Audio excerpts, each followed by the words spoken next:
അപ്പോൾ ആ നിലക്ക് ഡോക്ടർ തോമസ് ഐസക്, അതാണ് ഉയർന്നു വരുന്നൊരു നിർദ്ദേശം. സുപ്രീം കോടതിയുടെ വിധിയുടെ അടിസ്ഥാനത്തിൽ സംസ്ഥാന സർക്കാർ മുൻകൈയെടുത്ത് വിദ്യാഭ്യാസ അവകാശം ഉറപ്പാക്കാൻ പാകത്തിൽ അത് ഒരു നിയമപ്രാബല്യത്തോടുകൂടി അല്ലാതെ കുട്ടികൾക്ക് പ്രവേശനത്തിനും വിദ്യാഭ്യസിക്കാനും ഫീസ് ഇളവ് ലഭിക്കാനും ഒക്കെയുള്ളൊരു സാഹചര്യം സൃഷ്ടിക്കണം എന്നാണ് ഉയർന്നു വരുന്ന ആവശ്യം.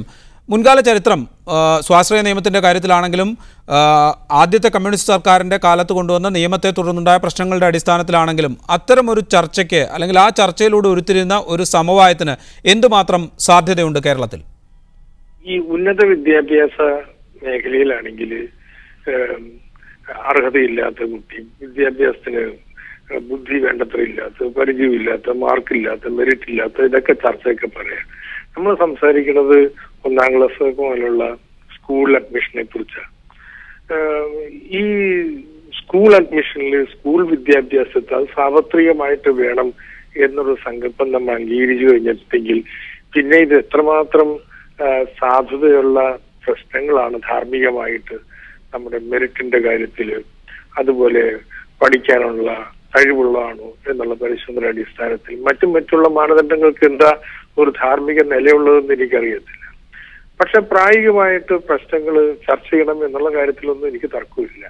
2 പൊമ്പഴിയാ ഉള്ളത്. ഒന്ന്, ഇനി ഒരു കൂടുതൽ ഉചിതമായ നിയമം ഉണ്ടാക്കാൻ ശ്രമിക്കാം.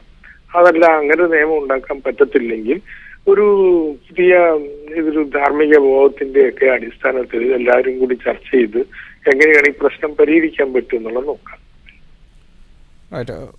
എം ലിജു ടെലിഫോൺ ലൈനിലുണ്ട്. ലിജു, ഈ നിർദ്ദേശിക്കപ്പെട്ട കാര്യം സർക്കാർ മുൻകൈയെടുത്ത് ചർച്ചകൾ നടത്തി എല്ലാ വിദ്യാർത്ഥികൾക്കും അവസരം ഉറപ്പാക്കുന്ന വിധത്തിലുള്ള ഒരു സംവിധാനം ഉണ്ടാക്കണം എന്നൊരു നിർദ്ദേശം ഉയർന്നു വന്നിരിക്കുന്നു. അത് എത്രത്തോളം പ്രായോഗികമാണ്? കോൺഗ്രസ് സർക്കാർ, ഉമ്മൻചാണ്ടി സർക്കാർ അതിന് മുൻകൈയെടുക്കാൻ ശ്രമിക്കും എന്ന് കരുതാമോ?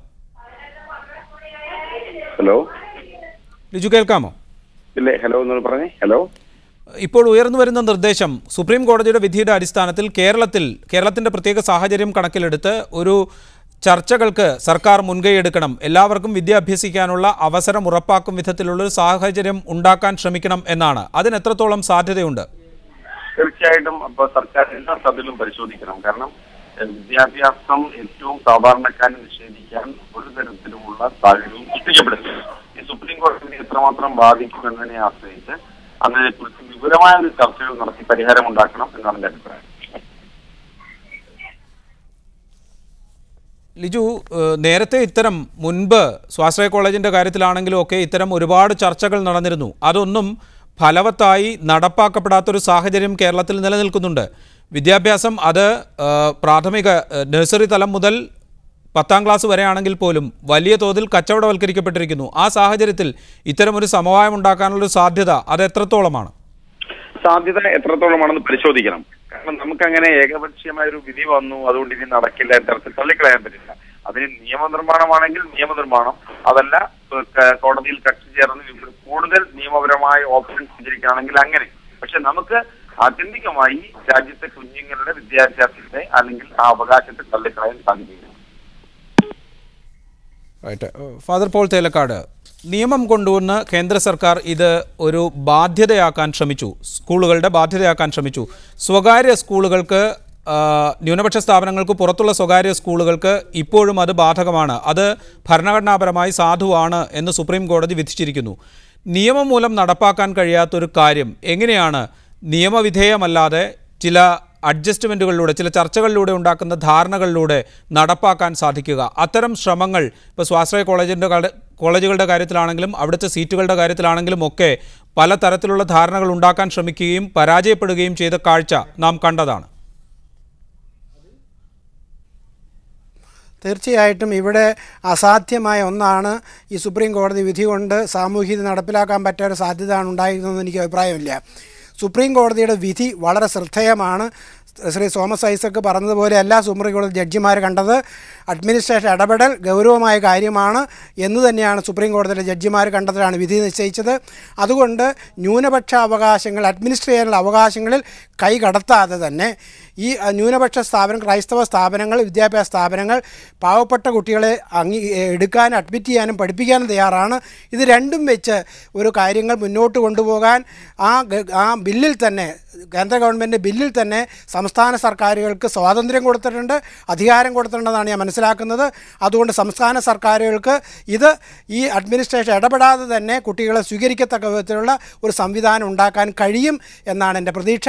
അതിന് സംസ്ഥാന സർക്കാരുകൾ തയ്യാറാകണമെന്നാണ് എനിക്ക് പറയാനുള്ളത്. അവസാനമായി ഡോക്ടർ ഫസൽ ഗഫൂറിലേക്ക്. ഡോക്ടർ ഫസൽ ഗഫൂർ, ഭരണഘടന നൽകിയിരിക്കുന്ന അവകാശങ്ങൾ അത് രാജ്യത്തെ സമൂഹത്തിൻ്റെ കൂടി പ്രാതിനിധ്യത്തിൻ്റെ അടിസ്ഥാനത്തിലാണ് ഒരുപക്ഷെ ഭരണഘടന നൽകിയിരിക്കുന്ന അവകാശങ്ങൾ. ആ അവകാശങ്ങൾ ആസ്വദിക്കുമ്പോൾ സമൂഹത്തോട് ഒരു ഉത്തരവാദിത്വം ഉണ്ട്, ന്യൂനപക്ഷ സ്ഥാപനങ്ങൾക്കും ന്യൂനപക്ഷ സമുദായങ്ങൾക്കും എല്ലാ സമുദായങ്ങൾക്കും. ആ ബാധ്യത നിറവേറ്റപ്പെടുന്നുണ്ടോ ഇത്തരം കാര്യങ്ങളിൽ കോടതികളിലേക്ക് പോകുമ്പോൾ, ഇത്തരം കാര്യങ്ങളിൽ അനുകൂല വിധി സമ്പാദിക്കുമ്പോൾ?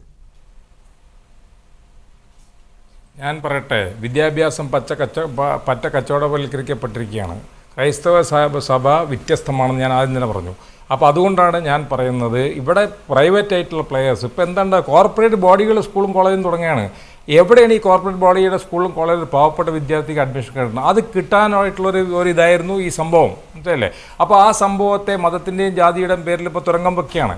പിന്നെ ഇതിന് നേരത്തെ ഒരു കാര്യം കൂടെ പറയാൻ, കേരളത്തിലെ എയ്ഡഡ് മേഖലയിൽ ഇവിടെ സമാധാനമുണ്ടല്ലോ. എന്താ കാരണം? 1970കളുടെ തുടക്കത്തിൽ ഡയറക്റ്റ് പേയ്മെൻറ്റ് അഗ്രിമെൻറ്റ് എന്ന് പറഞ്ഞൊരു അഗ്രിമെൻറ്റ് ഗവൺമെൻറ്റും വിദ്യാഭ്യാസ സ്ഥാപനങ്ങളും ഞങ്ങളടക്കം സഭയടക്കം വെച്ചിട്ടുണ്ട്. അതനുസരിച്ചിട്ടാണ് 80-20 വിദ്യാർത്ഥി ഫോർമുല, അഡ്മിഷനുള്ള ഫോർമുലയും അധ്യാപക നിയമനം മാനേജ്മെൻറ്റിനും സാലറി സർക്കാർ എന്നൊക്കെ പറഞ്ഞിട്ടുള്ള ഇത്തരത്തിലുള്ള ഒത്തുതീർപ്പ്. അതുകൊണ്ട് ഒരു ഒത്തുതീർപ്പ് ഉണ്ടാവില്ല എന്ന് നമുക്ക് പറയാൻ പറ്റില്ല.